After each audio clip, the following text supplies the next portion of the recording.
Marami po ang nawirduhan sa naganap na game number 8 between Grandmaster Ding Liren at Grandmaster Gukesh sa ginaganap po na FIDE World Chess Championship 2024. Bakit? Ano po bang nangyari? Hindi ako napag-live kagabi, kaya i-analyze lang po natin yung laro. Puti po si Ding, ang tinira niya po C4. Sinagot po yan ng E5. So, English opening na sinagot ng typical na Knight C3, tapos Bishop B4 agad. Aba, ito po ay linya po ni Vladimir Kramnik laban sa English opening. Kaya nga pinangalan ng reverse Sicilian Kramnik variation itong English opening na ito eh. So, ang ginagawa, inaatake agad yung kabayo, no? Inunang ilabas ang bishop. Usually kasi ang ginagawa, nagna-knight po dito or nagna-knight dito. Pero inuna yung bishop, no? Ngayon, bigyan ko lang po kayo ng konting reason. Ano ba yung pinagkaiba niyan sa Knight F6 agad, saka sa Knight C3 muna.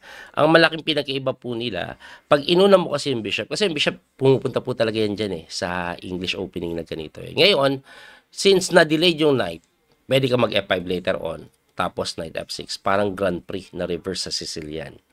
Pwede ka ding mag C3 or C6 dahil wala pong knight sa C6 and then D5, parang Sicilian Alapin. May mga ganun pong transposition. Anyway, pagka Bishop B4 ang ginawa, nag-knight na po agad sa D5.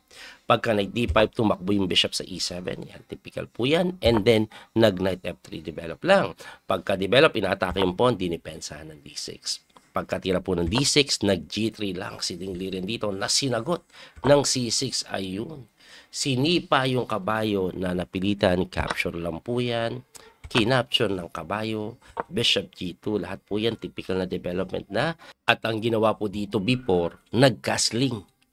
Pero Gukesh, ang bilis po itong tinira. F6. Grabe yung home preparation ni Gukesh. Ang bilis ng tinira yan, ibig sabihin talagang alam niya na yan, ganyan ang mangyayari, nasilip niya na yan. At para saan po ba yung F6? To solidify po yung E5 para makapag D5 makuha niya yung sentro.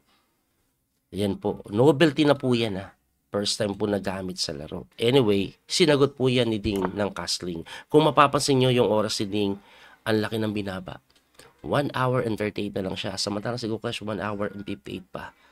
20 minutes agad ang kalamangan ni Gukesh sa oras. Move number 8 pa lang. Sa mga hindi nakakaalam ng time control nito, no? Sa first 40 moves, may tig 2 hours po sila. Walang increment. So, move 8 pa lang, ang laki na nabawas sa oras setting. Anyway, nag-bishop E6 develop po yan. Nag-B3 to defend. Nag-D5 na nga. And then, bishop lang po sa may A3. Ito pong si Ding Liren na halatang nangangapa. Pero, magtataka kayo, bakit pinakain yung pawn? Ang ginawa po dito ni Gukesh, kinastling. Gusto kong ipaunawa sa inyo, bakit po hindi kinakain yung pawn? Pag kinapture pala po yan, kakainin lang. Ngayon, libre yan coach hindi maganda. Dahil may D4, bubuksan yung gitna. Pag kinapture mo po yan, takes, at sakali mo mag-casting ka, isipin mo, safe ka na.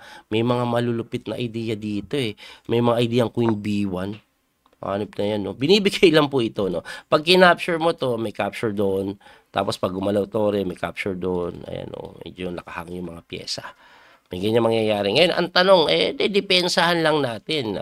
Depensahan lang natin. Let's say, Queen C7 to defend. Queen B4. Ayun. Yung pala yung pinakatema nun. Galing, no? Anyway, balik po natin. Nakita ni Gukesh yun, kaya hindi niya po tinakes. Ang ginawa niya po, nag-castling lang. Pagka-castling, nag-rook C1 na si Ding, dinipensahan na sinagot lang ng A5. Ang plano niya, A4, bubuksan to, magkakaroon ng gamit agad yung tore. Sinagot lang po yun ng Knight E1 ni Ding. At ito pong si Gukesh, instead na mag-A4, hindi mo na in-A4 Ang ginawa muna, nag-rook E8. Ayun. So, iniwas muna sa pin siguro to para makatalon yung kabayo. Plus, ine-expect niya na mag-F4 yan Ngayon, pagka F4, kaya po kasi umatras yung kabayo, di ba? Pagka F4, kinapture lang po yan, rook takes, at least nasa open file na po yung tore. Kaya yun yung ginawa ni Gukesh. Anyway, dito po kinapture ni Gukesh yung C4, binawin niya po ng pawn, and then Knight G6 develop. Ayun. So, nakagalaw nga, no? Kasi wala na yung pin doon, inatake yung tore, nag-rook lang po sa may E4, nag-Knight A6 develop, and then sinagot lang po ng Knight C2 develop lang din. Maaari pong pumunta dito sa D4, maaaring mag-Knight dito to activate the Knight. Ang ginawa po dyan, Queen C7 lang. Why? To develop the queen at i-connect yung tore kasi Knight D4 talaga gagawin. At tumakbo yan. O di ang kagandahan dyan, pagka kung at tumakbo yan, at ang kagandahan yan, kung sakaling tikman, edi mababawi po ng tore din. Aktibo yung tore, no? So, ang ginawa, nag D3 lang. Pagka D3, nag Knight E5. Tapos, sinagot lang po ng Knight F3. Pinapalit lang, no? Ako, nakikita ko yung game plan dito. Ipapalit niya po yung mga pyesa. Magkakaroon po siyang pair of bishop. Tapos, kahit pa paano yung sentro niya maganda. So, yan yung nakikita kong game plan. Ang ginawa naman ni Gukesh, ayoko ng palit-palit. Umatras yan. Mali daw po, ang sabi dito, ang best move daw is dito eh. Pressurein mo daw to eh. Ayan, para mapilitan mag-rook F4 eh. No?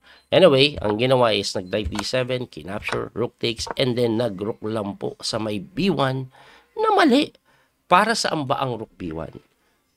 Open file yan eh. Ngayon, bakit mali yan? Kasi it allows B5. Actually, unang tingin, kaya ginawa ni Ding yan para hindi makapag B5. Kasi lalakas po ito pag naitulak. Tapos bubuksan pa to.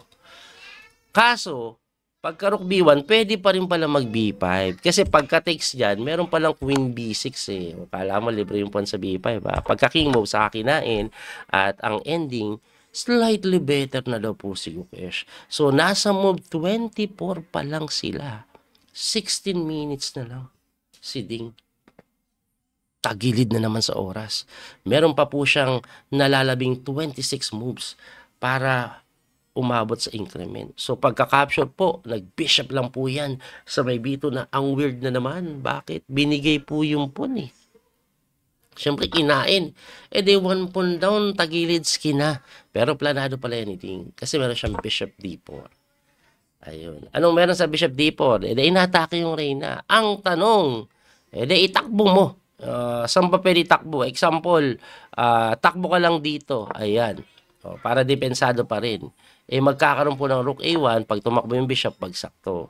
Ayan, balik natin. Kaya hindi pwede doon. Paano pag tinakbo mo dito? Hindi pwede. Kasi yung night discovery, may mga ganun eh. Tapos mamaya, mape-pressure pa rin. Saan ka tatakbo? Walang matakbuhan. Kaya po, ang ginawa dyan, hinarangan. Ayun. Kaya ang weird bakit hinarang? Bakit nagpapin? Ibabalik ko lang po, ang pinakamaganda daw, ito dapat isa. Ito dapat isa. Ano bang diferensya niyan? Pag ito pong isa pala ang nilagay, and then nag-rook C1, ayan. Tapos titira ka ng bishop B3, tumakbo, and then bishop E6 atras. Bakit po umatras? Natakot po siya dito. Kasi may threat po na ganun, mawawalan po ng bantay ito. Kaya dinipensahan niya doon. Anyway, ang mangyayari po dyan, mag-queen F2, rook C8 depensa, at pagkatira po ng bishop move, ayan tumakbo doon. Walang magawa, nakapin eh. Knight doon, tumakbo yung bishop, and then knight C6, ang naging ending po, quality up. Ayan, quality up. No choice po yun. Ngayon, gusto ko lang ipakita yung diferensya niya po. Pasensya nyo na medyo maguguluhan kayo dito kasi layo ng ibabalik ko. Ayan.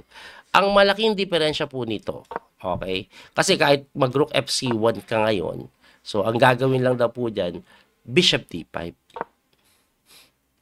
Kasi ito pong bishop, wala pong bishop doon, na-threat doon. Kaya napilitan mag-bishop E6 kanina. Nakita nyo yung malaking diferensya? Wala eh.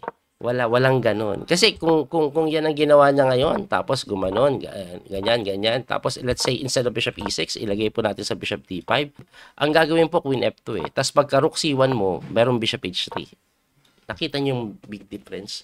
Parang hirap masilip agad nun eh. Pag ganun ka layo yung tirahan. Anyway, ibalik na natin. Pasensya na ulit kung magulo. Bishop E6, nag-queen F2, nag-rook C8, and then bishop E3 atras. Para saan? Giveaway po yan sa knight. So, ang ginawa po niya, nag-rook C7, and then nag-knight lang po sa D5. Tumakbo po yung bishop, and then ayun na nga. Hinarangan, no? Kasi nga, kakainin na to, kaya napilitan ibigay yan. Okay? So, kung mapapansin nyo, nagpasingaw lang po dyan, ito pong si Gukesh, na kung saan umiiwas po sa idea ng ganito tapos may check. Gusto niya may tatakbuhan siya. Ngayon, ito pong posisyon na ito ay lamang na daw po for Ding Liren sa kadahilanan na siya po ay quality up. Pero, ang weird part po dito, feeling ni Ding Liren, losing siya. Losing siya dahil may 2 passport. Ito pa yung isa. Feeling ni Gukesh, winning siya. Dahil nga sa 2 passport. So, both of them, in-evaluate nila yung posisyon o na-evaluate nila yung posisyon ng mali. At tingnan nyo po yung magiging tema sa kanilang tirahan. Move 34 pa lang, 8 or 9 minutes na lang halos. Ito pong si Gukesh, 12 minutes naman po. Ito pong si Ding Liren. Ang ginawa po niya, nag-king move. Bakit? Para po pag na-check, makatakbo na lang dito. Ang ginawa niya, nagtulak ng pawn B4, which is wrong pa nga. Ang tamang tira daw is A4. Ewan ko bakit yun. Pero B4 din ang gagawin ko dyan. Anyway, pagka B4, nag-Queen D4, and then nag-Knight E5 lang. Pagka Knight E5, nag-King move. And then tumirang po ng Queen D2, pumasok ang counterplay na sinagot ng Queen F2. Ayan o. Hinamon, bumalik. So, ibig sabihin, talagang tinatablalan ni Ding. At eto na, umabot na sila ng move 40 after Queen D5. Kaya nadagdagan na yung oras. Ayun, dito, sabi ni Ding sa interview, akala niya losing pa rin siya. So, bumalik.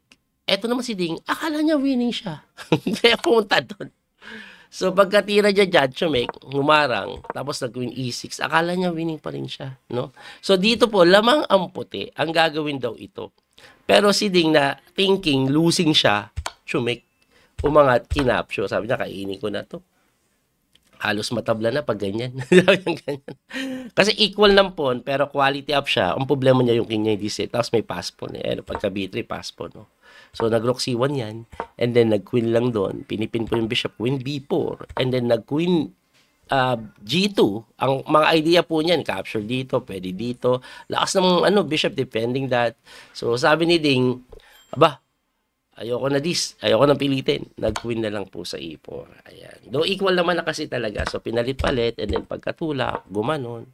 Inatake, kinapture, chinek, angat, capture. Uwi na sa tabla. Kasi pagka-capture po yan, kahit ituloy mo, opposite bishop, wala na. Tabla na po yan. Napakadaling itabla niyan. Sobrang weird po ng round na ito kasi pareho nilang maling na-evaluate yung posisyon. Hindi ko sila masisi kasi 2 passport Tapos yung hindi safe. Kahit ako, ang evaluation ko doon, nakakatakot po for the side of white Pero ang engine kasi, ang evaluation niya talaga winning na Anyway, ang standing po nila so far is 4-all. So, dikit po ang laban. Dikit ang laban after round 8, tabla pa rin. So, round 9, mamayang gabi.